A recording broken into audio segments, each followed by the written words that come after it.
everybody, welcome back to another video with Gem Mint Masters.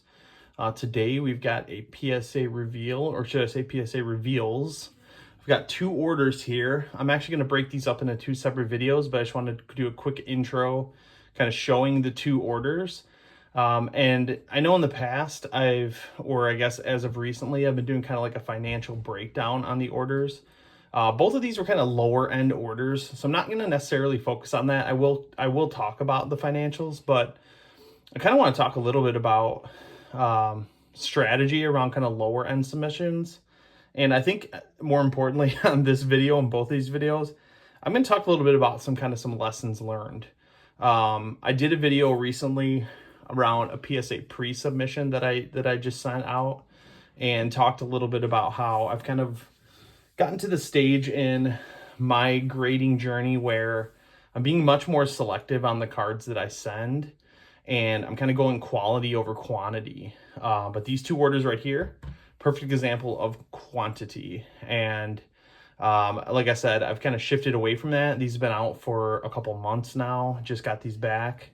So I'm going to talk a little bit about how a quantity order can either be good or bad for you. And I'll drill into both of these orders. So here's the one order, and then this is the one order. And these are 10s, 9s, and then 8s or lower. So you can see in this order, we've got all 10s and 9s. This one, 10s, 9s, 8s or lower. I think there's only one lower than an 8, but good amount of 8s in this order. So I'm going to talk about that. So I'm going to stop here and break these into two separate submission videos, and we'll get into them. So we'll see you in a little bit. All right, everybody, welcome back. So in this video, we're going to go through the second stack here. And as we talked about in the intro, this is probably the better of the two. But again, I think there's still some lessons to be learned in our stack of 10s here. Similar to what we did in the last video. But we'll go through the 9s first and talk a little bit about those. And then we'll go through the 10s.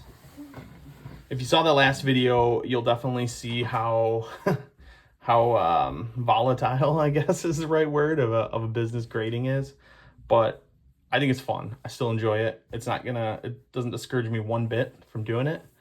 But it's those kind of lessons that I love to learn. So all right, got two of these actually in this order. Brandon Pajemski, Hollow, both of these PSA 9s. This guy is a good player, and I talked about this again in the last video. Just because somebody is a good player, it doesn't necessarily mean that they're going to have a big market and that you're going to be able to take a card like this, get a PSA 10 and make a ton of money on it. It's not reality. A guy like Wembanyama, you just really can't compare. If this was a PSA 9 Wemby, I could probably still make money on it.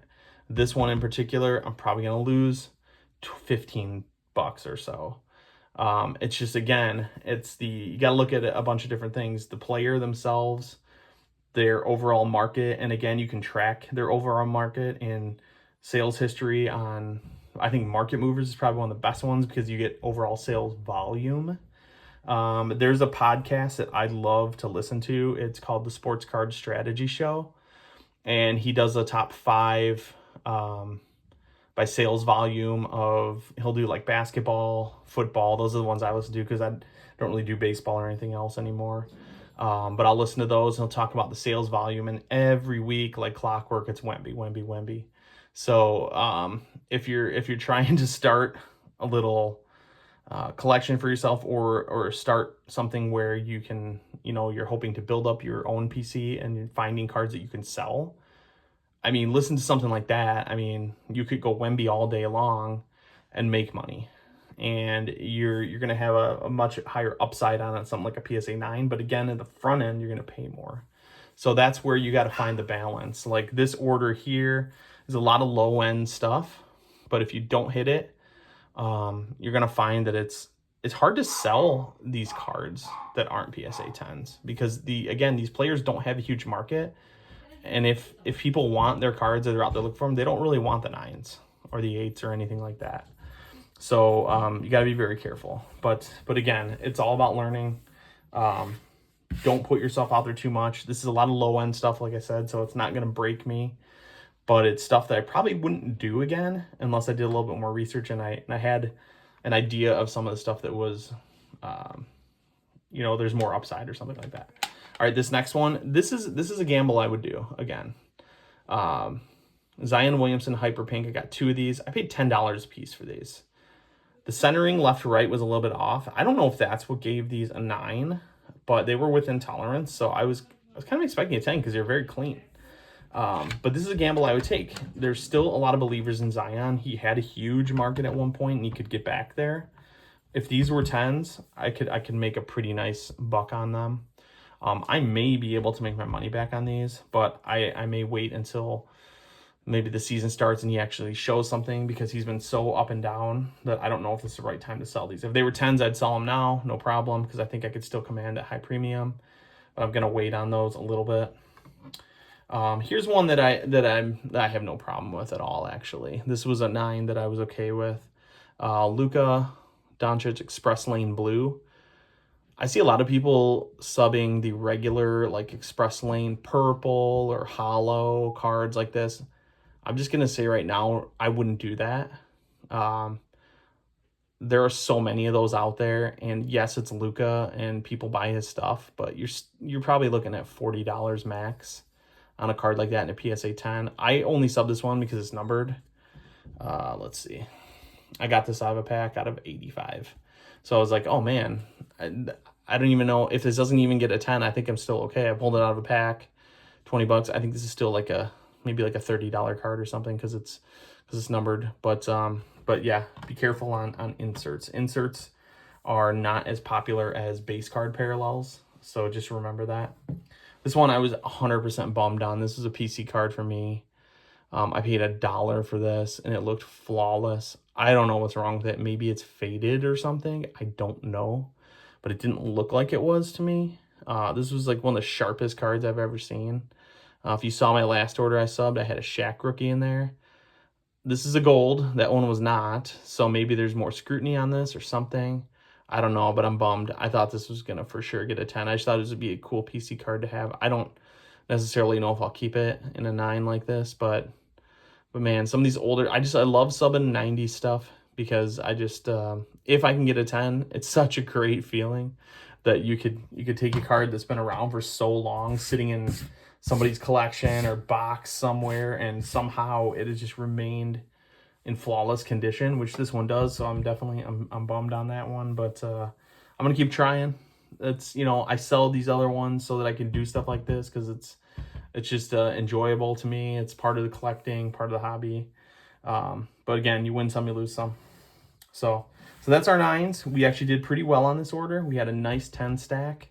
But again, I think I'll talk about some of the ones that, you know, I don't know if I would submit these again, to be honest, because it's, yeah, there's upside in a 10, but again, you got to think about the player, the overall market volume of that player. Like, do people, even if it's a 10, do they really want it? And is it worth your time? Is it worth your time and your effort to go out and sub these cards of these players that maybe you're only going to make a few bucks on? Like, I don't know. I'll kind of leave that up to everybody individually, but this is a guy that I thought was has definitely some potential, and I got this card for like $2. It's the premium box set Marcus Sasser rookie out of 249. So I was like, you know what? This is an NBA promo order, by the way, I forgot to mention. So I did save a few bucks on every card. So I thought this would be an interesting one to sub. This doesn't go for a lot right now, but I don't know. I'm torn on this one. I'm not sure what to do. It's a cool looking card. You're not going to see a lot of these out there. It's numbered. Maybe I wait to see if he does something, but I think he kind of ended the season on somewhat of a low note. But I think he had some bright spots during the season, so it might be something I hold. I'm not 100% sure. This is the one I thought was kind of a no-brainer to sub. I pulled this out of a pack. This is a Paolo Banchero. This is like his 3rd year, or is this his 2nd year? I think it might be his 2nd year. Out of 149. So again, numbered cards are always, let me take that back. Don't always sub a numbered card, but in a lot of cases, they are good investments to grade if you can get them for cheap. But look at the brand, look at the quality of it. Like, there are a lot of numbered paper cards out there.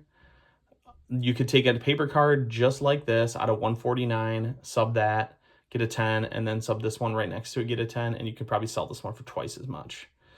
There's something to be said about the quality of the set and the card as well. So be cognizant of that. I felt comfortable with this one. It's probably like a $40 card or something. But again, I pulled it out of a pack. It looked perfect. So I was okay with that.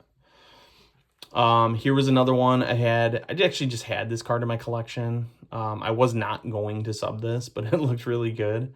And I did some quick research, and I saw that these were actually selling for like 50, 60 bucks. And I think I had this in one of my show bins for like $2, and nobody even bid on it.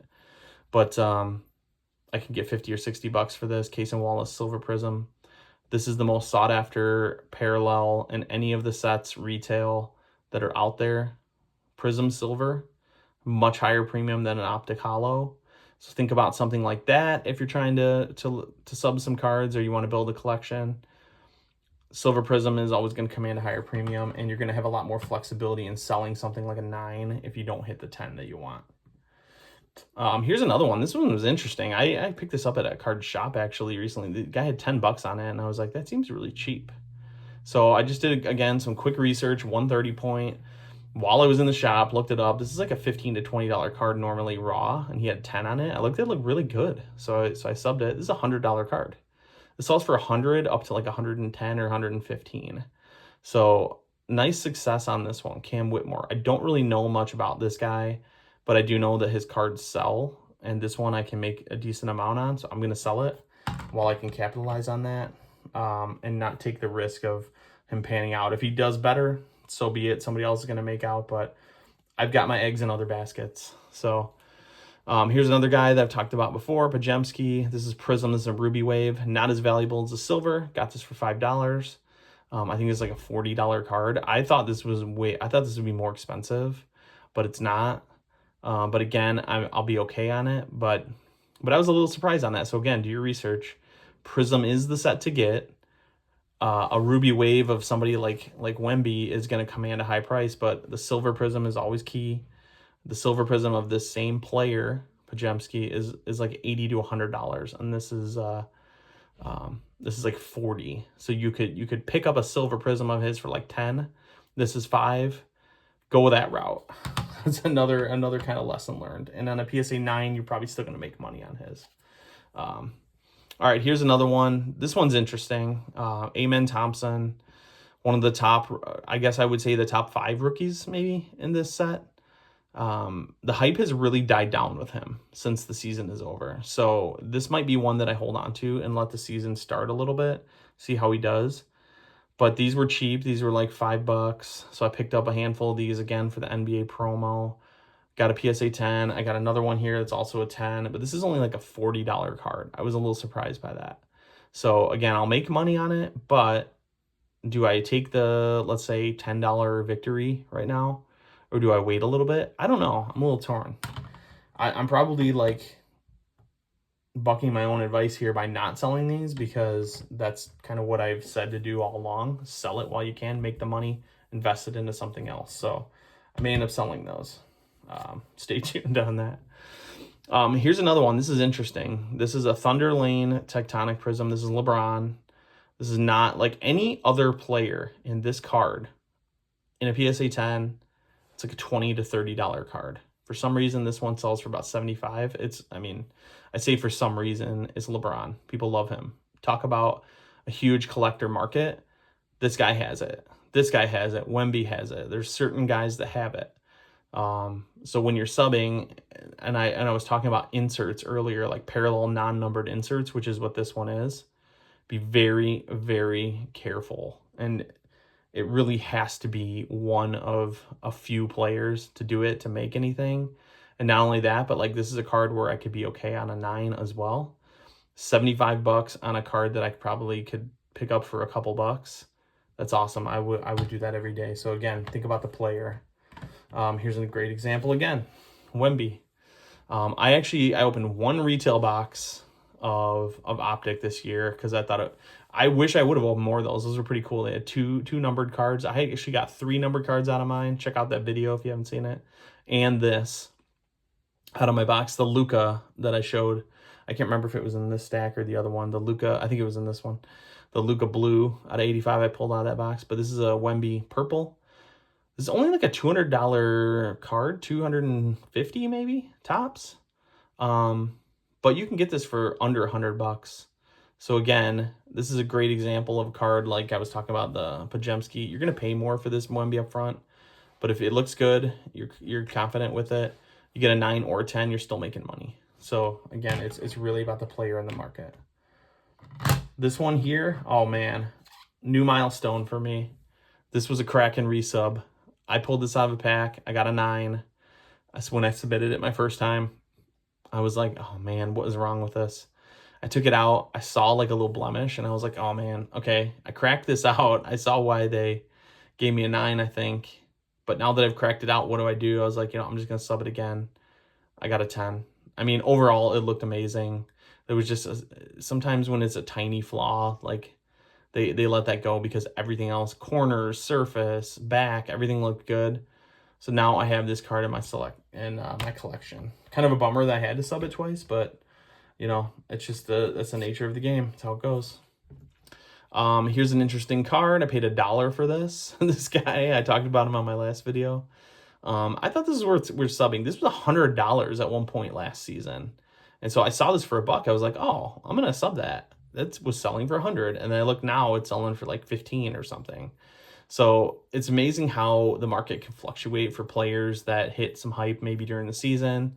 And then they're kind of lesser known players. And then once the season dies down, they go back to what they were before that. Even Anthony Edwards, to be honest, like when he had all the hype last year, his stuff was going for like 3 to 5x what it was doing a week before that. Hype is a crazy thing. His stuff has come down, but it's still obviously way up there. But this guy, I'm going to probably hold on to this. I paid $1 for this. I'm so glad I got a 10. This is the best retail parallel that you can get out there.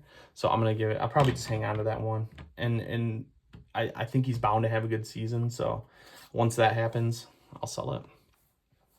Here's another one, Brandon Pajemski. These are cheap, but again, you're only getting $30 for this, 30, $40 max. Again, it's so interesting. This, go after the right player, but look at their market. Does the volume justify subbing a card like this? I'm only gonna make a couple bucks. Do I really long-term want to keep subbing cards like this? It's great to have a 10. There's people that would love this. I'll probably just sell it, call it a day. Yeah, and move on. Same here, Amen Thompson, as we talked about. This was a card I think I paid like $6, $7 for. And again, this only goes for like 40, 45. So not a ton of upside, but I mean, there is upside. Obviously, you're still gonna make profit, but is it really worth it if you're only making a little bit? Is it really worth your time? And then again, the last one, another Pajemski, similar to the Hyper Pink. It's great, awesome, got a 10. But again, is it worth my time to do it, or should I focus on other areas? I'm leaning toward focusing on other stuff, as you'll see in my PSA pre-submission video I just did recently, and moving kind of toward quality over quantity. Quantity is great. If you can hit all 10s, it's nice. You can make some money. You can start to, upgrade into some bigger cards, stuff like that. But longer term, you'll have orders like I had on the previous video I did where it probably wouldn't have been worth it to me to do it. I think overall it was just either a break even or maybe a little bit of a loss. But again, it's really all about the lessons that you learn when you do this. I enjoy it. It's not breaking the bank. It's fun, and I'm a collector at heart, so that's what I've always been. So I love doing this stuff. I like to sprinkle in a couple of my PC cards every time. Unfortunately, they don't always hit 10s, but keep trying. That's what it's all about. So anyway, thanks for joining me. Hopefully you learned something here. I'm definitely learned a lot on these last couple orders. I've probably subbed over 40 orders with PSA, and I feel like I'm still learning every time. Learning certain types of cards to send, learning that some cards maybe they're a little bit more flexible on the grading. Older cards, more rare cards, they're going to take a closer look. They're going to put more scrutiny on those. So if you're subbing any rare and older cards, just look them over with much. I'm not saying don't look the new ones over, but I think you're going to have a lot better. Your time is better spent looking over some of your older stuff and looking over some of these corners, edges. Maybe you're not looking at the newer stuff to that detail necessarily, but anyway, thanks for joining me. Drop a like, comment, subscribe. We'll see you on the next one. More PSA videos to come at some point. I got a couple more orders there. My first, kind of quality over quantity approach will be coming soon, so that'll be an interesting one to see how we did. And until next time, see you guys.